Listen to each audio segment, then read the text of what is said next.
ಡೆಲ್ಲಿಯಲ್ಲಿ Delhi capitals ಮತ್ತು RCB ತಂಡಗಳ ನಡುವೆ ನಡೆದಂತ ಪಂದ್ಯದಲ್ಲಿ ಡೆಲ್ಲಿ ಕ್ಯಾಪಿಟಲ್ಸ್ ಎದುರು ಆರ್ಸಿಬಿ 6 ವಿಕೆಟ್ಗಳ ಅಂತರದ ಒಂದು ಭರ್ಜರಿ ಗೆಲುವನ್ನ ಕಂಡಿದೆ. ಹೀಗೆ ಡೆಲ್ಲಿ ಕ್ಯಾಪಿಟಲ್ಸ್ ಎದುರು ಆರ್ಸಿಬಿ ಗೆಲುವನ್ನ ಕಾಣುವುದರ ಮೂಲಕ ಇದೀಗ ಅಂಕಪಟ್ಟಿಯಲ್ಲಿ ಆರ್ಸಿಬಿ ಮೊದಲ ಸ್ಥಾನಕ್ಕೇರಿದೆ. ಇನ್ನು ಆರ್ಸಿಬಿ ಎದುರು ಸೋಲನ್ನ ಕಂಡ ಬಳಿಕ ಕೆಎಲ್ ರಾಹುಲ್ ಹೇಳಿದ್ದೇನೆ ಎಂಬುದರ ಡೀಟೇಲ್ಸ್ ಅನ್ನ ಈ ವಿಡಿಯೋದಲ್ಲಿ ನಾವು ನಿಮ್ಮ ಜೊತೆ ಶೇರ್ ಮಾಡಲಿದ್ದೇವೆ.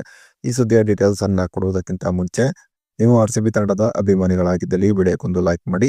ಹಾಗೆಯೇ ಸೀಸನ್ 18ರಲ್ಲಿ ಯಾವ 4 ತಂಡ ಪ್ಲೇ ಆಫ್ಗೆ ಬರಬಹುದೆಂಬ ನಿಮ್ಮ ಅನಿಸಿಕೆಯನ್ನ ತಪ್ಪದೇ ಕಮೆಂಟ್ ಬಾಕ್ಸ್ ಅಲ್ಲಿ ತಿಳಿಸಿ. ಕೂಡ ಡೆಲ್ಲಿಯಲ್ಲಿ ಡೆಲ್ಲಿ ಕ್ಯಾಪಿಟಲ್ಸ್ ಮತ್ತು ಆರ್ಸಿಬಿ ತಂಡಗಳ ನಡುವೆ ನಡೆದಂತ ಪಂದ್ಯದಲ್ಲಿ ಟಾಸ್ ಸೋತು ಮೊದಲು ಬ್ಯಾಟಿಂಗ್ ಇಳಿದಂತ ಡೆಲ್ಲಿ ಕ್ಯಾಪಿಟಲ್ಸ್ ತಂಡ ನಿಗದಿತ 20 ಓವರ್ಗಳಲ್ಲಿ 8 ವಿಕೆಟ್ಗಳನ್ನ ಕಳೆದುಕೊಂಡು 162 ರನ್ಗಳನ್ನ ಹೊಡೆಯಿತು. ಇನ್ನು ಗೆಲುವಿಗಾಗಿ 163 ರನ್ಗಳ ಗುರಿಯನ್ನು ಪಡೆದಂತ ಆರ್ಸಿಬಿ 18.3 ಓವರ್ನಲ್ಲಿ 4 ವಿಕೆಟ್ಗಳನ್ನ ಕಳೆದುಕೊಂಡು ಈ ಗುರಿಯನ್ನು ತಲುಪಿತು. ಇನ್ನು ಆರ್ಸಿಬಿ ಎದುರು ಸೋಲನ್ನ ಕಂಡ ಬಳಿಕ ಪ್ರತಿಕ್ರಿಯೆ ನೀಡಿದಂತ ಕೆಎಲ್ ರಾಹುಲ್ ಈ ಸೋಲು ತುಂಬಾನೇ ಬೇಸರವನ್ನ ತರಿಸಿದೆ.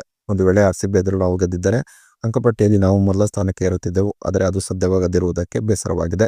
ಈ ಪಂದ್ಯದಲ್ಲಿ ಆರ್ಸಿಬಿ ನಿಜಕ್ಕೂ ಕೂಡ ಒಂದು ಉತ್ತಮವಾದ ಬೌಲಿಂಗ್ ದಾಳಿಯನ್ನು ನಡೆಸಿತು. ಅದರಲ್ಲೂ ಸುರೇಶ್ ಶರ್ಮಾ ಒಂದು ಅದ್ಭುತವಾದಂತಹ ದಾಳಿಯನ್ನು ನಡೆಸಿದರು. ಹೀಗಾಗಿ ನಾವು ನಿರೀಕ್ಷೆ ಮಾಡಿದ್ದಕ್ಕಿಂತ ಕಡಿಮೆ ರನ್ ಅನ್ನು ಹೊಡೆದೆವು. ಒಂದು ವೇಳೆ ನಾವು 180ಕ್ಕಿಂತ ಹೆಚ್ಚಿನ ರನ್ ಅನ್ನು ಈ ಪಂದ್ಯದಲ್ಲಿ ಹೊಡೆದಿದ್ದರೆ ಆಗ ನಮಗೆ ಗೆಲುವಿನ ಅವಕಾಶಗಳು ಇರುತ್ತಿದ್ದವು. ಇನ್ನು ಆರಂಭದಲ್ಲಿ ನಾವು ಮೇಲುಗೈ ಸಾಧಿಸಿದ್ದರೂ ಕೂಡ ವಿರಾಟ್ ಕೊಹ್ಲಿ ಮತ್ತು ಕೃಣಾಲ್ ಪಾಂಡೆ ಈ ಪಂದ್ಯದಲ್ಲಿ ಒಂದು ಅದ್ಭುತವಾದಂತಹ ಬ್ಯಾಟಿಂಗ್ ಪ್ರದರ್ಶನ ತೋರಿದರು. ಇನ್ನು ವಿರಾಟ್ ಕೊಹ್ಲಿ ಔಟ್ ಆದ ನಂತರ ನಮಗೆ ಗೆಲುವಿನ ಅವಕಾಶಗಳು ಇತ್ತು ಅಂತ ನಾನು ಭಾವಿಸಿದ್ದೆ. ಆದರೆ ಕಡೆಯಲ್ಲಿ ಇದ್ಯಾವುದಕ್ಕೂ ಕೂಡ ಟೀಮ್ ಡೇವಿಡ್ ಆಸ್ಪದವನ್ನ ನೀಡದೆ ಸ್ಫೋಟಕವಾಗಿ ಆಡಿ ನಮ್ಮ ಎದುರು ಆರ್ಸಿಬಿ ತಂಡಕ್ಕೆ ಒಂದು ಭರ್ಜರಿಯಾದಂತಹ ಗೆಲುವನ್ನು ತಂದುಕೊಟ್ಟರು. ಈ ಪಂದ್ಯದಲ್ಲಿ ಆದಂತಹ ತಪ್ಪುಗಳೆಲ್ಲ ನಾವು ತಿದ್ದಿಕೊಂಡು ಮುಂದಿನ ಪಂದ್ಯದಲ್ಲಿ ಒಂದು ಉತ್ತಮವಾದ ಪ್ರದರ್ಶನ ತೋರಬೇಕಾಗಿದೆ ಎಂಬ ಮಾತನ್ನ ಕೆಎಲ್ ರಾಹುಲ್ ಈ ಸಂದರ್ಭದಲ್ಲಿ ಹೇಳಿದರು.